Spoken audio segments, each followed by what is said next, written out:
Guerre dans l'est de la RDC, des contingents burundais de l'EAC se sont retirés depuis quelques jours de plusieurs zones du territoire de Massissi, un retrait qui intervient dans un contexte d'affrontement entre les forces armées de la RDC et le M23.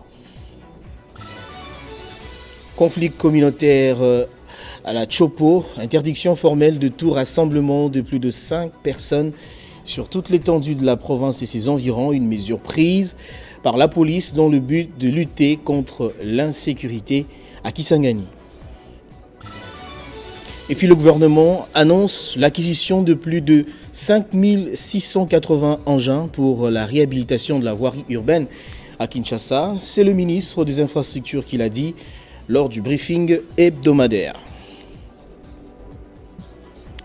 Nouveau journal sur Télé 50, bienvenue à tous. Des militaires du contingent burundais de la force régionale de la communauté de l'Afrique de l'Est déployés en territoire de Massissi se retirent depuis 2 jours de Kishanga, Mweso et Kilolirwe où des combats opposent les miliciens et les forces armées de la RDC aux rebelles du M23 soutenu par le Rwanda. Jusqu'ici, la force régionale de l'EAC n'a toujours pas communiqué sur ce retrait confirmé jeudi 9 novembre par la force de défense nationale du Burundi.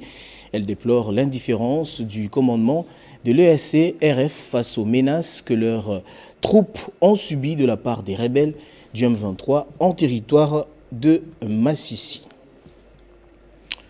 Le commissariat provincial de la police nationale de la Chopo a interdit tout rassemblement de plus de 5 personnes sur toute l'étendue de la ville de Kisangani et ses environs. Selon le commissaire divisionnaire adjoint François Kabea, ces mesures visent à lutter contre l'insécurité croissante et les affrontements intercommunautaires devenus récurrents dans cette entité. Il a également prohibé la détention d'armes blanches sur la voie publique. Pour en parler, nous sommes en ligne avec François Kabea, commissaire provincial de la police Chopo. Bonjour, dites-nous, quelle est la situation actuelle sur le plan sécuritaire dans la ville de Kisangani?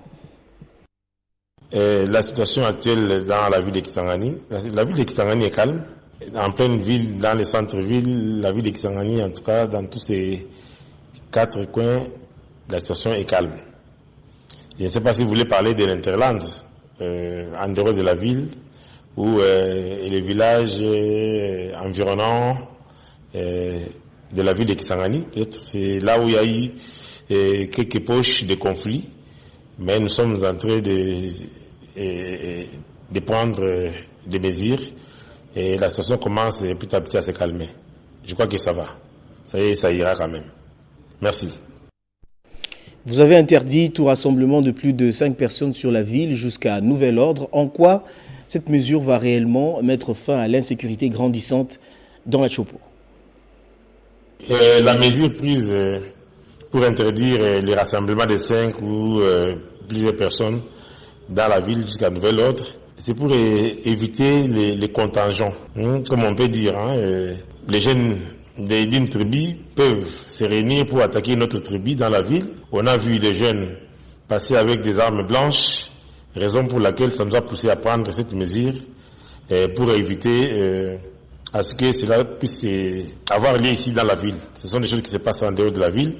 On ne voudra pas que ça se passe dans la ville. Donc ce sont des mesures préventives. Ce n'est pas une décision prise par l'autorité de la police, l'autorité provinciale de la police seule. C'est une décision qui a été prise lors d'une réunion de sécurité.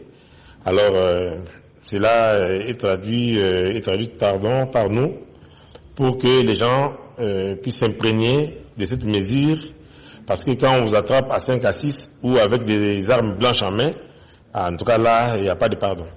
Donc comme je disais, au lieu de passer directement par la répression, nous avons bien voulu prévenir aux jeunes gens qu'ils doivent prendre des dispositions pour éviter ces histoires-là qui se passent en dehors de la ville, où il y a eu des conflits entre tribus, soit problème d'un terrain ou...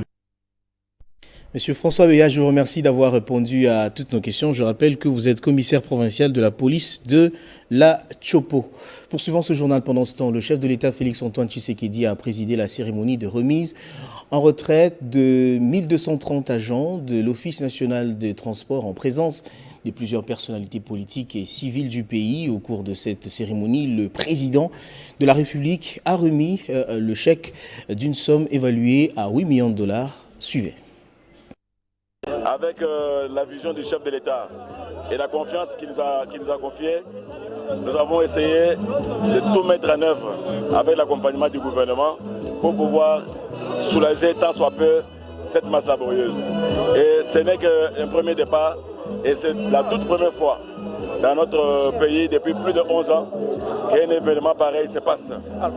Donc nous ne pouvons que dire merci au président et demander de pouvoir demander au gouvernement de pouvoir nous aider à continuer à payer la créance de l'ONATRA. On ne fait pas de l'aumône, ce sont des services que nous avons rendus et à l'intérieur de ces créances-là, il y a les 37% des travailleurs. Donc quand l'État congolais paye la dette des entreprises comme les nôtres, qui sommes les pines dorsales du pays, et les gens sont payés, les pays peuvent décoller. Écoutez, c'est une joie immense pour nous, parce que ça fait depuis 12-13 ans qu'on a été négligé, délaissé, déconsidéré. Mais voilà que ce jour, le président Tshisekedi vient nous honorer en grand pompe et ça nous fait du bien. Malgré, il y a des petits problèmes qu'il faut régler en interne, nous avons dit au président de vive voix, il a promis qu'il va nous recevoir bientôt immédiatement. On règle ces problèmes-là et nous sommes hyper contents. Et puis la maximisation des recettes était au centre d'une importante séance de travail au Sénat entre le Premier ministre Jean-Michel Sama-Lukonde, accompagné de quelques membres du gouvernement, des responsables des régies financières et le président du Sénat, Modeste Bahati Lukwebo. Le speaker de la Chambre haute du Parlement était accompagné d'autres membres de son bureau et des membres de la Commission économique, financière et bonne gouvernance de cette institution. La réunion a permis aux deux parties d'échanger les informations sur les constats faits par la commission ECOFIN du Sénat lors des enquêtes parlementaires effectuées au sein de quelques entreprises. Selon ces enquêtes parlementaires, 1,4 milliard de dollars américains échappent au trésor public. Pour rappel, la commission ECOFIN du Sénat avait formulé quelques recommandations aux régies financières pour recouvrer ses droits de l'État congolais auprès des opérateurs économiques dans le Haut-Katanga, mais depuis lors, rien n'a été fait. Au cours de la réunion tenue ce jeudi, Modeste Bahati Lukwebo a insisté auprès du gouvernement pour que les recommandations formulées soient appliquées afin de permettre à l'État congolais d'avoir les moyens de sa politique. Les opérateurs économiques qui ne vont pas s'y conformer se verront interdits d'exercer sur les sols congolais. Le gouvernement s'est pour sa part engagé à faire rentrer l'État congolais dans ses droits. Le manque à gagner étant énorme, le Sénat n'entend pas voir ses recettes échapper au trésor public. Le Premier ministre Jean-Michel Sama-Lukonde s'est réjoui de la tenue de cette réunion. Son Excellence, Monsieur le Premier ministre, s'est engagé à pouvoir réunir très rapidement les membres du gouvernement concernés par ce dossier pour examiner toute la pile des informations que nous avons mises à leur disposition. Une fois que ce travail aura été fait, nous reprendrons contact avec eux, nous comme ECOFIN du Sénat, pour évaluer la mise en œuvre des actions visant à recouvrer les sommes dites. La RDC, à l'instar de tout autre pays, mise sur les impôts et taxes pour se développer. C'est pourquoi la Chambre haute du Parlement en appelle à la volonté et l'engagement des opérateurs économiques pour respecter leurs obligations fiscales en payant ce qu'ils doivent à l'État. Le porte-parole du gouvernement a animé un briefing presse jeudi en compagnie de son collègue des infrastructures. Ensemble, ils ont dressé le bilan de ce secteur en évoquant les réalisations, les projets, tout en affirmant qu'aucune partie du territoire national n'a été laissée de côté. Il ressort de ce briefing une annonce importante sur l'acquisition de plus de 5000 engins pour la réhabilitation de la voirie urbaine à Kinshasa. Nous avions subdivisé ce projet Kinshasa 03, les 42 artères en deux lots. Le lot 1, qui est aujourd'hui totalement achevé. Il s'agit par exemple des avenues telles que l'entrée Njili, les avenues OUA 1 et OUA 2, les avenues Bassoko, les avenues Victoire, Haute Tension, Boucle Kimbetele. Tout un certain nombre d'artères, il y en a exactement 26, qui sont totalement achevées par rapport à cet objectif. Je précise, comme je l'ai dit, c'était des avenues qui présentaient des dégradations qu'on a remis en état. Le lot 1 est achevé à 100%. Le lot 2, lui, il est achevé à peu près autour de 80%. Et là, nous avons des avenues telles que Taou, des avenues telles que Allée Verte, Ring 1, Ring 2, Ring 3 et d'autres avenues telles que Écuries. Je crois qu'il y aura un tableau qui pourra peut-être vous donner l'ensemble des avenues qui ont été prises en charge par ce projet. Donc, Kinshasa Zéro Trou, aujourd'hui, de manière générale, nous pouvons dire que nous avons atteint notre objectif à peu près à 84%. Toutes les avenues qui étaient programmées dans le cadre de ce projet. Autre chose à présent, après leur interpellation par la police burundaise à Bujumbura, lors d'un contrôle dans un quartier de la commune de Ngarangara, les 42 étudiants congolais ont été remis en liberté. Ils étaient tous en situation irrégulière. Le gouvernement de la République, qui n'a pas tardé à réagir, affirme que les formalités sont déjà en cours pour la mise à jour de leur titre de séjour en territoire burundais. On écoute le vice-ministre des Affaires étrangères, Crispin Mbadou, pour plus de détails. Nous avons été saisis par notre ambassadeur en poste à Bujumbura. Selon les dernières informations à notre possession, effectivement, 42 compatriotes congolais, pour la majorité des étudiants, ont été interpellés. Il faut noter qu'à Bujumbura, la police a l'habitude d'effectuer des bouclages dans des quartiers où ils constatent des mouvements suspects de jeunes désœuvrés. C'est ainsi que tôt le matin, dans la zone de Ngangara, la police est montée sur les étudiants congolais qui louent des maisons dans ces quartiers. Et c'est lors de ce contrôle qu'ils ont été arrêtés. La plupart ne sont malheureusement pas en ordre avec l'immigration.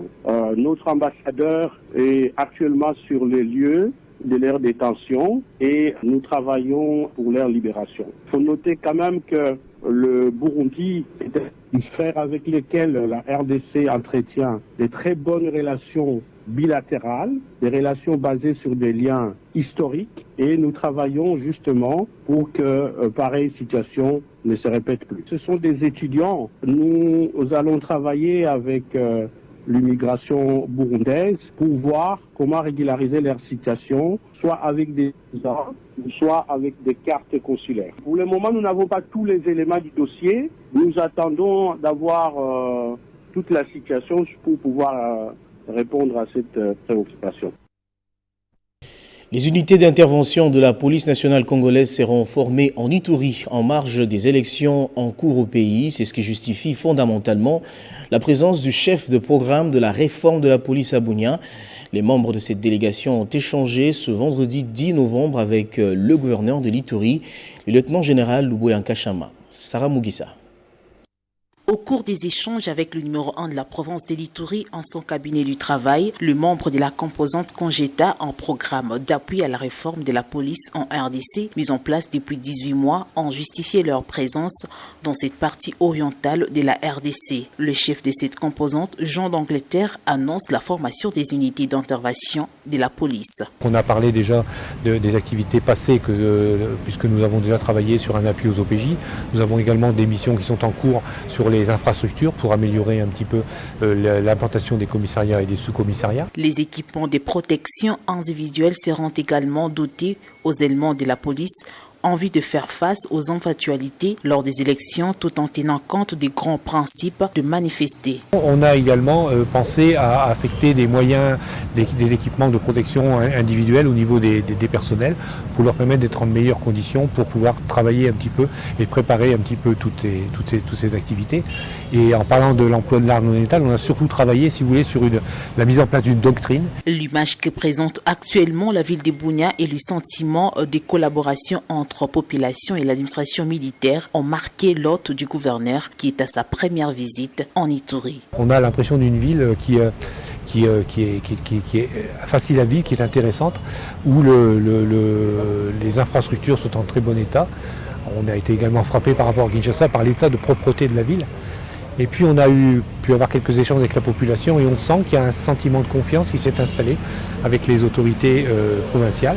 Et c'est très bon augure. Et c'est d'ailleurs une information importante parce que quand on est au Kinshasa, on a toujours le sentiment que la vie est compliquée à Bunia. Cette formation des unités d'intervention ira du lundi au vendredi de la semaine prochaine.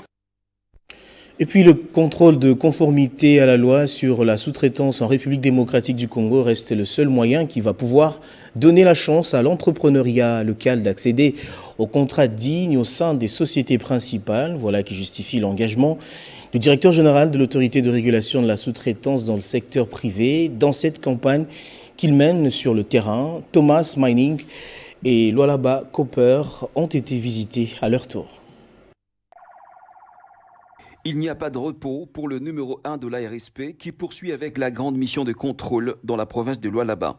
Chez Metalcol SA, comme dans les sociétés précédentes, le maître mot de l'honorable Miguel Cachal reste l'accès au contrat des sous-traitances et non au bon de commande, comme c'était le cas par le passé. Être enregistré dans les systèmes, c'était un miracle.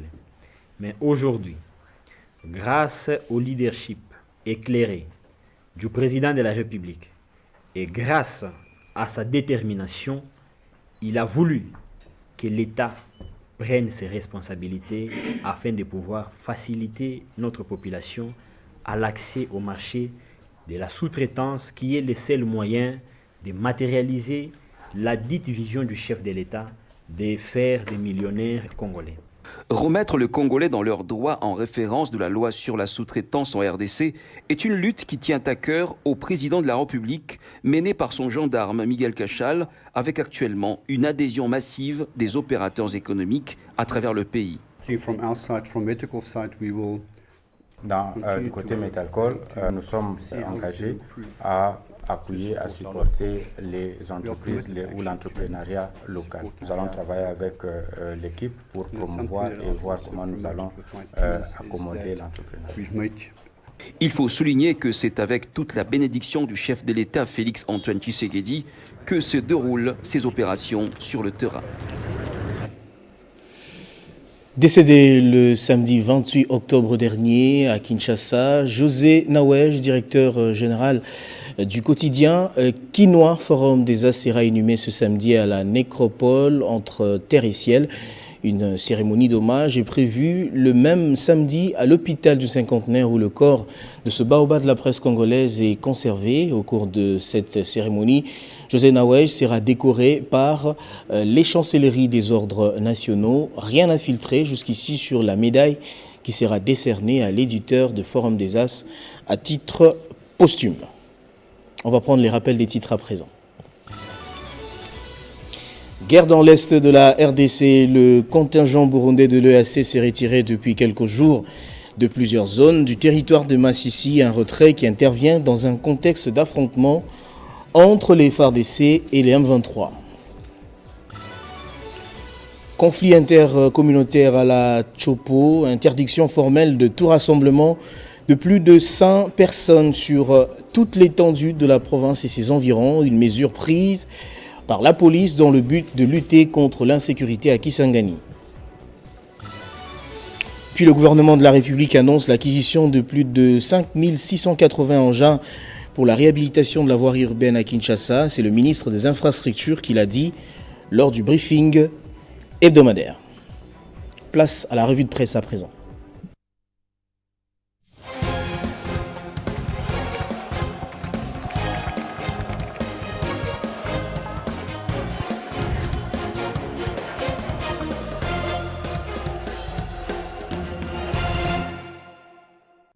La revue de presse, et c'est avec Nathan Diamoueté qui me rejoint sur ce plateau et à qui j'ai dit bonjour et bienvenue. Bonjour Christian Kalonji, merci et bonjour à tous ceux qui nous suivent à travers la RDC et dans le monde. Premier sujet que vous avez justement retenu à la une des journaux, agression rwandaise. La force de défense nationale du Burundi se retire de certaines entités dans le Massissi. Et bien évidemment, Christian Kalonji, des militaires du contingent burundais de la force régionale de la communauté de l'Afrique de l'Est, EAC, déployés en territoire de Massissi, s'y retirent depuis 2 jours, des Kichanga, Mweso et Kilolirwe, où des combats opposent les miliciens et les FARDC aux rebelles du M23 soutenus par le Rwanda. D'après la radio Okapi qui titre à sa une, RDC, les militaires burundais de l'EAC se retirent de certaines entités de Massissi. Ces médias onusiens précisent Christian Kalonji que c'est dans un communiqué signé ce jeudi par le porte-parole de la force de défense nationale du Burundi, le colonel Floribert Bireyeke. L'armée burundaise déplore que les récents combats entre les groupes armés locaux et les rebelles du M23 aient affecté les vécus de la population, mais également entraîné des répercussions sur l'exécution du mandat de la force régionale de l'EAC. Christian Kalonji faudra dire que ces contingents burundais de la force régionale de l'EAC à son quartier général à Mubambiro, une vingtaine de kilomètres de Goma. Il déployait ses troupes depuis Mouchaki et Kilolirwe jusqu'à Mweso. Ces derniers avaient cédé d'ailleurs l'entité de Mouchaki au FARDC le 22 septembre dernier. Le même sujet est abordé par le média en ligne info.cd, comme l'on peut voir sur sa une. Il écrit « Nord Kivu, l'armée burundaise accuse le M23 de l'empêcher de prendre le contrôle des zones de sa responsabilité ». Ces médias en ligne rapportent que l'armée burundaise a, dans un communiqué publié ce jeudi, accusé la rébellion du M23 de faire entrave à l'exécution du mandat de son contingent déployé dans les cadres de la force régionale de l'EAC en l'empêchant d'accéder dans sa zone des responsabilités. Ces communiqués relatent Christian Kalonji que le 30 octobre dernier, un convoi du contingent burundais qui s'est dirigé vers les positions des Kichanga et Mweso a été bloqué en cours de route par le M23. L'armée burundaise indique par ailleurs avoir saisi les commandements de la force régionale pour résoudre cette question, même si cela n'a pas pu ramener à la raison le M23. Les Burundais ont prévenu qu'ils ne vont pas laisser cette situation perdurer car ils attendent bien prendre des mesures qui s'imposent. Alors, deuxième sujet, et le tout dernier d'ailleurs que vous avez retenu, guerre palestino-israélienne, pause humanitaire quotidienne à Gaza. Exactement, Christian Kalonji, ces pauses des 4 heures doivent permettre aux civils de fuir le nord où les combats et les bombardements s'y concentrent vers les suds de l'enclave palestinienne.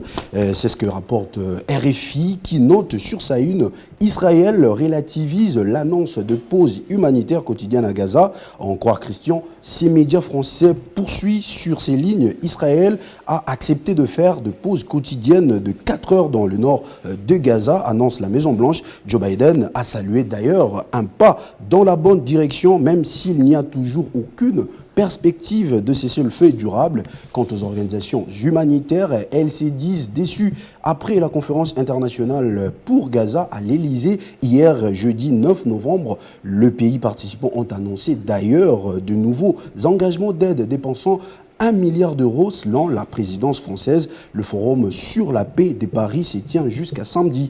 Christian Kalonji, nous retrouvons également cette même information élaborée par le journal Les Biens Publics qui, à son tour, titre à la une « Guerre Israël-Hamas, Netanyahou accepte de pause humanitaire de 4 heures au nord de Gaza ». L'on note dans ces colonnes, l'armée israélienne a accepté d'observer de pause de quelques heures chaque jour dans le nord de la bande de Gaza pour permettre justement aux civils palestiniens de quitter cette zone où les combats avec le Hamas font rage sans perspective de cesser le feu. C'est vendredi, c'est le 6e forum sur la paix qui se tient justement à Paris, consacré aux premières avancées du pacte de Paris pour le peuple et la planète. Selon ce média, il apporte aussi les derniers bilans du Hamas qui fait savoir qu'au total, 10 812 personnes, dont plus de 4 000 enfants, ont été tués dans la bande de Gaza depuis le 7 octobre dans le bombardement israélien. En Cisjordanie, plus de 150 Palestiniens ont été tués par des tirs des soldats ou des colons israéliens. Côté israélien, au moins 1400 personnes sont mortes. Le nombre des victimes françaises tuées dans les attaques du Hamas contre Israël s'élève à 40 morts et 8 disparus, dont des otages. Voilà ce qui met fin à notre revue de presse de ce vendredi 10 novembre 2023. Christian Kalonji. Je vous remercie de votre présentation, monsieur Nathan Diamouete. Merci, c'est moi qui vous remercie, Christian Kalonji. Voilà qui boucle complètement ce journal. Madame, messieurs, je vous remercie de l'avoir suivi depuis Washington DC grâce à Télé 50.